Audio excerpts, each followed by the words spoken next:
కోటేశ్వరరావు గారు నమస్తే అండి. నమస్తే. నమస్తే కోటేశ్వరరావు గారు, కూటమి బాగానే ఉంది, కూటమి కట్టారు, కానీ మొదటి నుంచి కూడా ఈ సీట్ల సర్దుబాటులో కింద పడుతున్నారు, లేస్తున్నారు, చాలా చోట్ల సఖ్యత లేదు, ఎవరి దారి వాళ్ళదే అన్నట్టుగా ఉంది పరిస్థితి. సరే, పర్టికులర్గా ముందుగా ఈరోజు లీడింగ్ పాయింట్ గురించి మాట్లాడుకుంటే, వయనాడులో కూడా రాహుల్ గాంధీకి ఆశించినటువంటి ఫలితం వస్తుందా రాదన్నటువంటి సందేహం కనిపిస్తుంది. ఇవాళ మీరు కూడా చూసే ఉంటారు, కేరళ సీఎం పినరయి విజయన్ చాలా ఘాటుగా మాట్లాడడం జరిగింది. సో ఇక ఉన్న ఒకే ఒక ఆశ, అక్కడ ముస్లిం ఓటర్లే రాహుల్ గాంధీని కాపాడాలేమో. ఏమనుకుంటున్నారు? వయనాడులో ఏం జరగవచ్చు అనుకుంటున్నారు?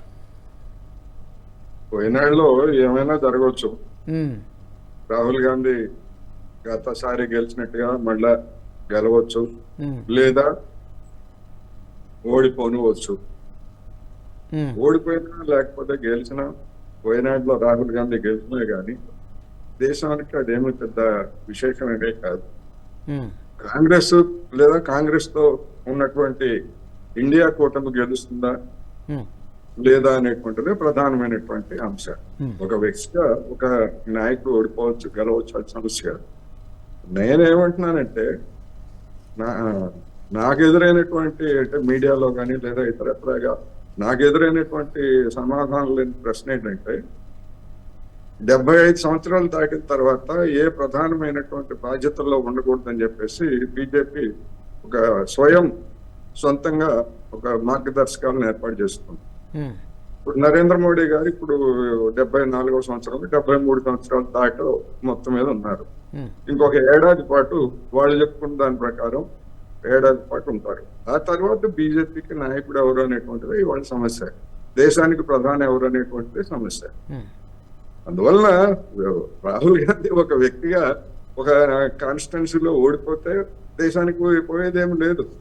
కానీ 2047 నాటికి వికసిత భారత్ తీసుకెళ్తాను అని చెప్తున్నటువంటి నరేంద్ర మోడీ గారు మరి ఒక ఏడాదిలో ఆయన పదవి నుంచి స్వచ్ఛందంగా అయితే ఆయన దిగిపోవాలి చెప్పినటువంటి ప్రకారం, లేదా కొంతమందిని 75 ఏళ్ళు వచ్చినాయి అనేటువంటి పేరుతోటి బీజేపీ నాయకులను కొంతమందిని పదవులను తప్పించారు, లేదా నరేంద్ర మోడీ గారికి ఏమన్నా ప్రత్యేకమైనటువంటి మినహాయింపు ఇచ్చి ఆయన ఎంతకాలం కోరుకుంటే అంతకాలం అనేటువంటి మళ్ళా నిబంధనలు సవరిస్తారా అనేటువంటిది వేరే అంశం. అందువల్ల ఇప్పుడు నరేంద్ర మోడీ గారి తర్వాత బీజేపీకి లేదా బీజేపీ కూటమికి ప్రధాని ఎవరు అనేటువంటిది కూడా సమస్యగానే ఉంటుంది. పార్టీలో లీడర్సే లేరంటారా? బీజేపీలో ఎంతమంది లేరు? నితిన్ గడ్కరీ గారు ఉన్నారు, చాలా మంది ఉన్నారు కదా. పార్టీలో ఏముంది? బీజేపీ పార్టీలో లీడర్స్ కొరత ఉందంటారా? అలాగే రాహుల్ గాంధీ ఓడిపోయినా గానీ గెలవడానికి కాంగ్రెస్ లో లీడర్లు లేరా? లేకపోతే బీజేపీని వ్యతిరేకించేటువంటి పార్టీలు లేవా?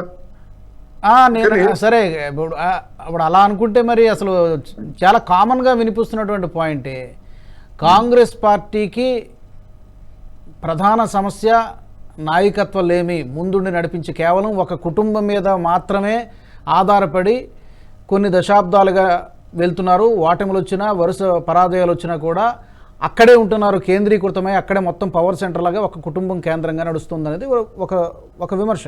అది నిజం కదా? గతంలో నిజమే, అది ఇప్పుడు కాదు కదా. మన్మోహన్ సింగ్ 10 సంవత్సరాల పాటు ప్రధానమంత్రిగా ఉన్నారు, దాన్ని ఏమంటారు మరి? రాహుల్ గాంధీకి అవకాశం లేక కాదు కదా. రాహుల్ గాంధీకి తను ఒకవేళ కోరుకునేట్లయితే మీరు చెప్పినట్టు కుటుంబ వారసత్వం అనుకుంటే ఇచ్చి ఉండేవాళ్ళు, ఇవ్వలేదు. అందుకని ఇంకా ఆ కుటుంబ వారసత్వం అనేటువంటిది గతంలో ఒక రాహుల్ గాంధీకే కాదు అనేక పార్టీలకి అటువంటి సమస్య ఉన్నమాట వాస్తవం. ఆ కుటుంబ వారసత్వాన్ని విమర్శించేటువంటి బీజేపీ మరి పక్కనే ఉన్నటువంటి ఆంధ్రప్రదేశ్ లో తెలుగుదేశం కుటుంబ పార్టీ కదా, జనసేన కుటుంబ పార్టీ కదా, లేదా కర్ణాటకలో పార్టీ ఏమిటది జేడిఎస్ కుటుంబ పార్టీ కదా, వాటితో ఎందుకు చేతులు కలుపుతున్నట్టు? అందువలన రాజకీయ పరమైనటువంటి విమర్శలు లేదా ఎదురుదాడులు చేయడానికి ఇలాంటివన్నీ కూడా గతంలో బీజేపీ చేస్తే ఓకే, కానీ 10 సంవత్సరాల తర్వాత దాని ఆచరణ చూసినప్పుడు దానికి కొన్ని నైతిక పరమైనటువంటి హక్కులు అది కోల్పోతా ఉంది. నిరుద్యోగం, దారిద్రము లేవా ఈ దేశంలో? ఇవాళ రాహుల్ గాంధీ చెప్పారు, రాహుల్ గాంధీ చెప్పకపోతే ఇంకెవరు చెప్పేవాళ్ళు లేదా నిరుద్యోగం, దారిద్రం లేవని? యువతలో నిరుద్యోగం ఎంత? మన అమర్నాథ్ గారు వేరే తనకు అనుకూలమైనటువంటి అంకెల్లో చెప్తున్నారు. యువతలో ఉన్నటువంటి నిరుద్యోగం అనేటువంటిది ప్రధానమైనటువంటి అంశం. తగ్గిందంటారా పెరిగిందంటారా? అది చెప్పండి పోనీ. 2014 తర్వాత తగ్గిందా పెరిగిందా? యువతలో ఉన్నటువంటి నిరుద్యోగం పెరిగింది 2014కి ఇప్పటికీ పోలిస్తే. దానికి బేసిస్ కూడా చెప్పండి సార్. యువతలో నిరుద్యోగం అండి దేని ఆధారంగా 15 నుంచి 25 సంవత్సరాల లోపు ఉండేటువంటి యువత ఆధారంగా. ఇప్పుడు నిరుద్యోగం అంటే మొత్తంగా నిరుద్యోగాన్ని చూడటం ఒక లెక్క, అనేక లెక్కలు ఉన్నాయి. యువతలో నిరుద్యోగం ఎంత అంటే ఇప్పుడు గ్రాడ్యుయేట్స్ అయ్యేవిగా అంటే కాలేజీల నుంచి బయటకు వచ్చేటువంటి వాళ్ళకి, లేదా కాలేజీ చదువు లేకపోతే నిరక్షరాస్యులుగా ఉన్నటువంటి వాళ్ళు పనిచేయడానికి తగినటువంటి వయసు వచ్చినటువంటి వాళ్ళకి వస్తున్నటువంటి గత 10 ఏళ్లలో 17 కోట్ల మంది ఈపీఎఫ్ కొత్త అకౌంట్లు తీసుకున్నారు సార్. అంటే వాళ్ళందరూ జాబులు చేయకుండానే ఈపీఎఫ్ అకౌంట్లు తీసుకున్నారా? నేను నిరుద్యోగం గురించి అడుగుతా అంటే మీరు ఈపీఎఫ్ అకౌంట్ల గురించి చెప్తారేంటి? ఈపీఎఫ్ అంటే ఈపీఎఫ్ అకౌంట్లు అనేటువంటివి నిరుద్యోగం లేదు అంటానికి ఒక నిదర్శనం. అది హైదరాబాద్ లో ఈపీఎఫ్ అకౌంట్ లేకుండా ఎంతమంది పనిచేస్తున్నారు, ఎన్ని లక్షల మంది పనిచేస్తున్నారో మీకు తెలీదా? అంటే మినిమం ఈపీఎఫ్ అకౌంట్స్ అంటే మినిమం ఇంతమందికి కొత్తగా ఎంప్లాయ్మెంట్ వచ్చినట్టే కదా. అమర్నాథ్ గారు, మీరు తర్కానికి కట్టుబడి ఉండండి.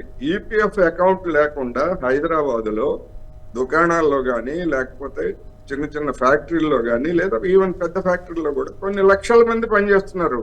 వాళ్ళ సంగతి ఏంటని నేను అడుగుతున్నా. మీరు ఈపీఎఫ్ అకౌంట్లు అంటున్నారు. ఈపీఎఫ్ అకౌంట్లు అది వేరు, ఆ లెక్కలు కాదు మనకు కావాల్సింది. లేనటువంటి వాళ్ళ సంగతి చెప్పండి అంటున్నాను. అందుకని ఈపీఎఫ్ అకౌంట్లను చూపించి దరిద్రం లేదు, నిరుద్యోగం లేదు అని మీరు చెప్పవలసింటే అది మీ ఇష్టం, నేనేం కాదన్ను. కానీ వివిధ సర్వేలు, వివిధ అనేకమైనటువంటి సంస్థలు ఇవన్నీ చెప్పినటువంటి దాన్ని పరిగణలోకి తీసుకోవాలి. అంటే మీకు అనుకూలమైనటువంటి లెక్కలే కాదు. అలా అనుకున్నట్లయితే నేననేది ఎక్కడైనా ప్రపంచంలో ప్రామాణికంగా తీసుకునేది యూత్ లో ఉన్నటువంటి నిరుద్యోగం శాతం ఎంత అనేటువంటిది ముఖ్యం. అదే 2019 ఎన్నికల సందర్భంగా కేంద్ర ప్రభుత్వం యొక్క గణాంక సంస్థలే 6.5% ఉంది ఆ రోజు అని చెప్పేసి చెప్తే, లేదు ఇది తప్పని చెప్పేసి దాన్ని ఆ రోజు ఎన్నికలకు ముందు తొక్కిపెట్టినటువంటిది కేంద్ర ప్రభుత్వం. ఆ తర్వాత మళ్ళీ లేదు అదే కరెక్ట్ అని చెప్పేసి చెప్పారు. ఎందుకు చెప్పారు? ఆ రోజు ఎన్నికల్లో అది ప్రభావం చూపుతుంది కదా అని. అందుకని ఇప్పటికీ అంతకంటే ఎక్కువ ఉన్నది. ఒకసారి 8.5 కావచ్చు, లేదా ఒకసారి 8కి తగ్గొచ్చు. 5 సంవత్సరాల నాటికంటే ఇవాళ అన్నటువంటి యూత్ లో నిరుద్యోగం ఎక్కువ ఉన్నది. మహిళలకి వర్క్ ఫోర్స్ లో మహిళల శాతం ఎంత? గతం కంటే తగ్గిందా పెరిగిందా? తగ్గిందని చెప్పేసి అనేక సర్వేలు చెప్తున్నాయి. వర్క్ ఫోర్స్ తగ్గటం అంటే ఏమిటి? చేయడానికి పనిచేసేటువంటి వాళ్ళు ఉన్నప్పటికీ మహిళలు కావచ్చు, మా పురుషులు కావచ్చు, వాళ్ళకి తగినటువంటి ఉద్యోగాలు లేవనే కదా ఐఎల్ఓ చెప్తున్నా, లేకపోతే ఇంకొకటి చెప్తున్నా. కానీ ఇందువల్ల మనకు కావాల్సినటువంటి అంకెల గురించి చెప్పుకోవచ్చు, నేనేం కాదంటున్నా. ఓకే. ఈ వీడియో మీకు నచ్చినట్టయితే లైక్ చేయండి, 10 మందికి షేర్ చేయండి. అలాగే కామెంట్ల రూపంలో మీ అభిప్రాయాలను మాతో పంచుకోండి. Nationalist hub group of channels ను సబ్స్క్రైబ్ చేసుకుని తెలుగునాట జాతీయవాద జర్నలిజాన్ని ప్రోత్సహించండి. ఈ వీడియో కింద ఉన్న బెల్ ఐకాన్ పై క్లిక్ చేయడం మర్చిపోవద్దు.